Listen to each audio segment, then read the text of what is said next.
Hey everyone, how's it going?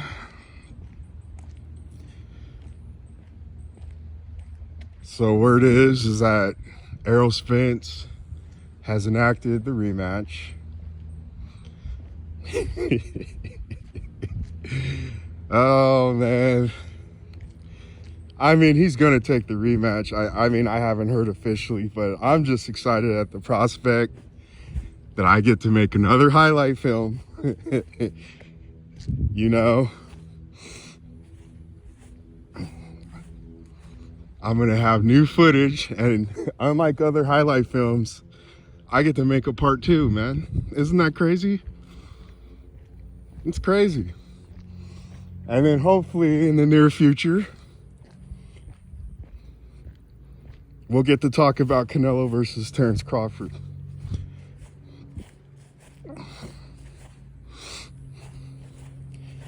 But that's another topic. See, the Canelo fans and the Spence fans, they don't get it. There's one thing, you know, a guy that requires help and assistance,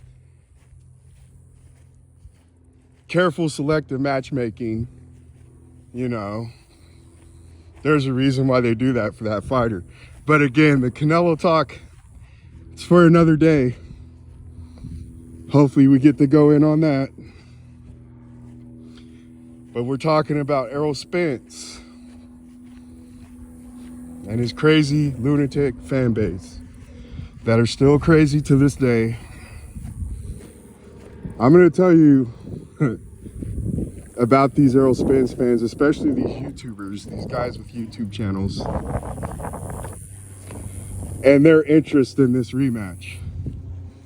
The only reason they care about this rematch is because they hope it's gonna validate them in some way, shape, or form. Whatever straw they can clutch at, that's their only investment in this fight. For 5 years, they were made to look like a fool. And then they had to sit here. They went through a phase of denial, shock, trauma, where they came up with every excuse under the sun. This man was on steroids. I even heard one of them say that Errose Spence, that was a clone of Errose Spence. I literally heard that. That really came out of someone's mouth. It was that Marlowe dude. And it's on video. I don't have to sit here and lie in front. But I heard this nonsense. Every excuse under the sun, like we said. And the whole investment they have left after they've been proven utterly wrong, after everything that Errose Spence and Derek James said was going to happen to Bud happened to them, and they're even going to get their Canelo fight snatched away from them. Bud came in there and took everything from you. That's what I find so hilarious about this whole situation. You thought you was going to ride to the sunset and cash out versus Canelo, sell your O, because that was your game plan. But Crawford even took that from you. And then you got a couple and include losing a coin toss, getting exposed as a fake A-side. Everything has been taken away from you. So, but again, the aerosexuals is what they're called. They're banking on the fact that they can receive some kind of validation. If Errose Spence wins 2 or 3 rounds or looks better, that's going to be, might as well be an ignorant of gold in their hand. That's all they're banking on. Just so that they can, see, we told you Errose Spence looked different. See, we told you something was off. We told you. You know, that's all this whole thing is about right now, guys. That's all it's about. It's all it's about right now, man. It's pathetic. And how much more pathetic can you go? But yeah, they're just banking off validation. That's it. That's the only investment. They don't care about Errose Spence's well-being. You're not taking into consideration. Listen, we're still focusing on Errose Spence. We're still playing blind, deaf, and dumb to Terrence Crawford's stake in this fight. You guys are saying that Errose Spence can do better and all this. Again, your focus is still on Errose Spence. Go listen to the interviews with Terrence Crawford. He was dropping gems. You just got to go search and you'll find them. But he even knew about Spence's bully mentality. And we'll maybe pin on that later or in future videos. Not trying to digress too much here.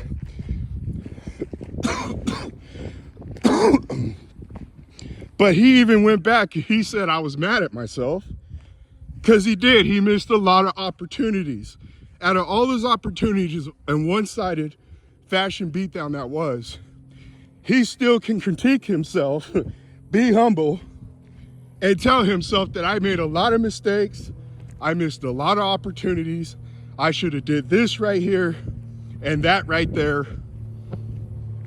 And you guys aren't seeing it from that perspective. You're just looking at it again, one-sidedly at this guy who, quite frankly, doesn't even deserve a rematch. He should just give his purse to Terrence Crawford, you understand? And go continue your make-believe elsewhere. But we still want to continue in make-believe. Terrence Crawford, majority of that fight, was only landing, throwing for the most part, one or two shot combinations. Majority of that fight. After some counters, you know, there's a lot of areas where he could have been a lot more fluid in and let off on Errole Spence more, but he saved that for the last. He saved the best for last. At the end, you finally saw when he put like a 10-punch combination together, landed about 8 punches, landed 5 consecutively. We told you he knows how to juggle his opponents. We told you it's not like a flurry and combinations that you normally see other fighters, even guys that are considered elites, throw. Canelo doesn't know how to do that. I don't see Canelo do that. We told you this over and over again, broke your head over this, amongst other things as well, such as punch placement and timing. But Crawford's on a level, and this is why you Canelo fans, tread softly when you come to this channel. This ain't LDBC, bro. This ain't Proxy Race War. You guys want to come in here and talk some nonsense, I'm telling you, you're going to find out, just like the Errole Spence, what's going to happen to you. I don't care about Canelo's judges and everything else that he needs. I will logically break him down just like I did Spence. And I'll show you all his defects.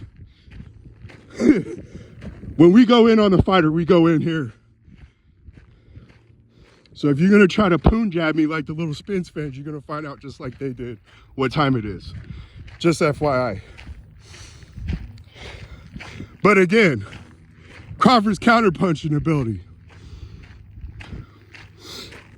it's on a level above the elites that are considered elites in this sport. We call it, again, we call it interception on this channel. See, fighters throw combinations, Crawford juggles. This is where he's landing consecutive punches in a combination. It just doesn't look nice, and you get awarded off effort by the judges, like a Canelo or Errole Spence or all these other guys that are so-called elite. And then when it comes to counterpunching, it's a level beyond counterpunching. I call it interception. Intercepting a man. You know? Again, your boy Canelo don't have that ability. Not too many fighters do in the sport. Crawford still operated at a high level. I always told you Canelo fans this back in the day when I saw this zealotry going on with him. I guess this is going to be a halfway Canelo video as well. Might as well start it. You guys started in my comment section, so we'll go at it. But I told you, unlike a Floyd, who he fought at 36, who was in far better shape than him, even Golovkin had more stamina than Canelo when Canelo was a young man. What's the point of being young if you don't even have that vitality? You know what I'm saying? If an old man can outlast you and put in better work, can go longer than you. But we told you, when Canelo gets 32, it's going to be a whole different story. You're here fighting a 40-year-old Shea Mosley. Again, we're going to only briefly touch this nonsense. Because, again, we're not ready to go hard on you Canelo fans yet. You're over here fighting a 40-year-old Shea Mosley. You know what I'm saying? Coming off consecutive losses and draws.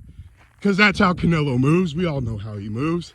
You guys try to act like I was just fanboying hardcore in that last video that we talked about Canelo. Nobody was hardcore, and I told you guys a list of lies.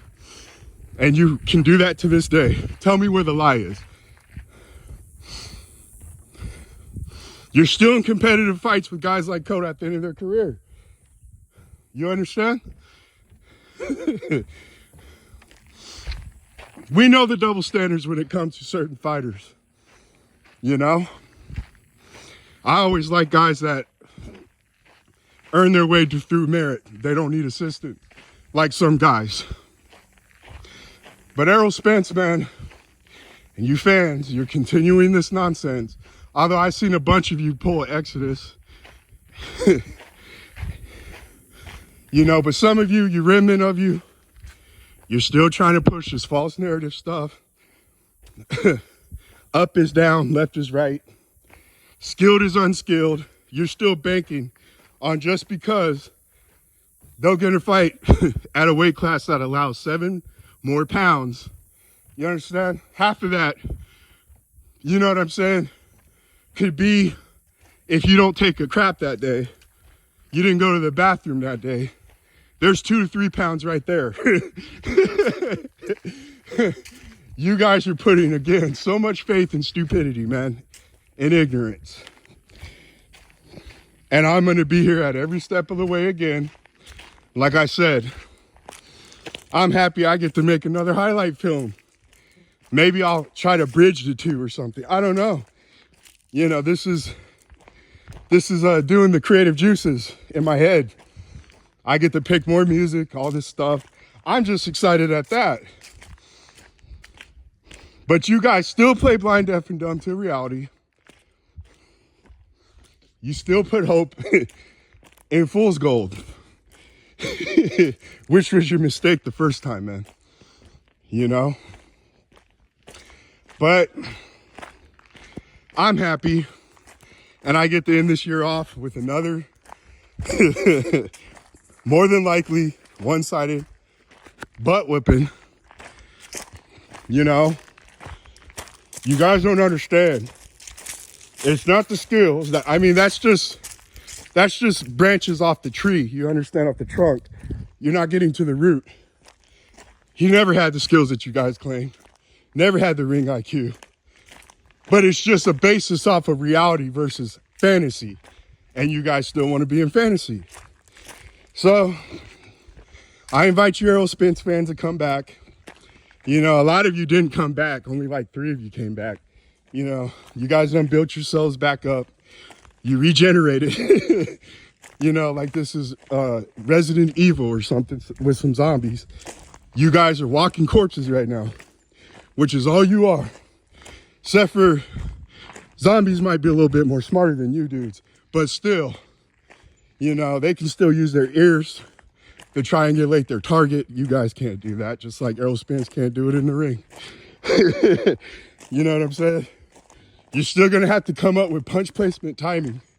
You guys act like this is a easy enough gap for Errole Spence to bridge, while once again, you're not even considering the improvements and everything else Terrence Crawford can do in the fight. He's going to be more fluid. I'll give you a little bit more tidbits because I don't want to go too hard in this video. Terrence Crawford even adapted his defense to raise his leg because he knew Errole Spence kept going to his balls. He was even lifting his leg to offshoot Errole Spence's ball punchings. If you watch the fight, you pay that close attention to detail, you'll see I ain't telling no lies. I'm telling you, the guy knew everything about your fighter. And again, adapted on the fly. He didn't even have to, he didn't even have to download as much as he did versus a Mean Machine or guy like that. You know, it took him a few rounds to download and adapt to this guy. You know what I'm saying? With Errose Spence, it was almost instantaneously. He already started landing the jab on you in round one. Already started getting down your timing. Even started countering you in round one.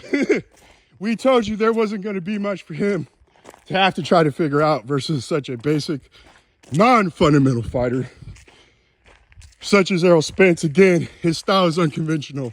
There's nothing fundamental about it. He does the dumbest mistakes when he's in that ring. It's his own made-up style with his own flair.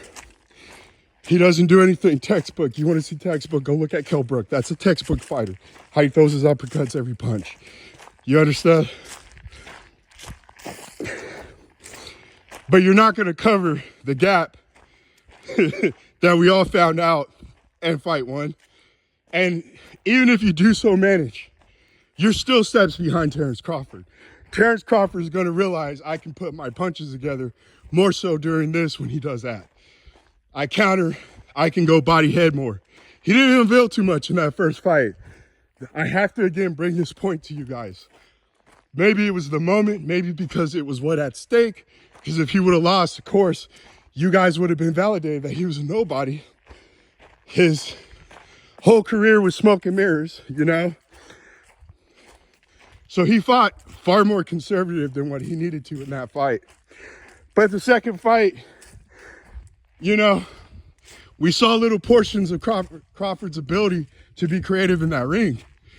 And the second fight, we get to see a far more creative, less limited Terrence Crawford, a guy who doesn't have all this weight on his shoulders, all this care and concern. I think we're going to have a more carefree performance from Terrence Crawford. And Errole Spence might win 2 rounds this fight. That's great. And you guys are going to, you know, like I said, crutch at any straw you can to validate yourselves. Because that's your only investment, again. But I'm telling you, this one's going to be a little bit different. And I'm all for it, man. I get 2 gifts this year. You got to be kidding me. You understand? I'm happy and I'm excited. You know, and again, we know you Errole Spence fans ain't going to put your money on him, just like you did in the first fight. This is all just more safe face, trying to look cool on the internet. Mob-minded type, reprobated type, mob mentality behavior from you dudes. Nobody shook, nobody cares.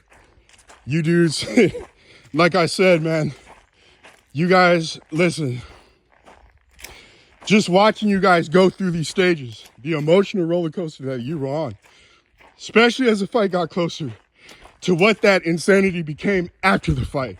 Now you guys got a little bit of sanity back and you're still choosing insanity. You guys need to think about that, man. We will talk to you guys later. You know, it's a beautiful Sunday. I'm taking a little nature hike right now. Although I'm out of my element, I'm used to the dry heat in Arizona. This swamp humidity is like destroying me. But other than that, this is a beautiful day, guys. We'll talk to you later, all right? Bye.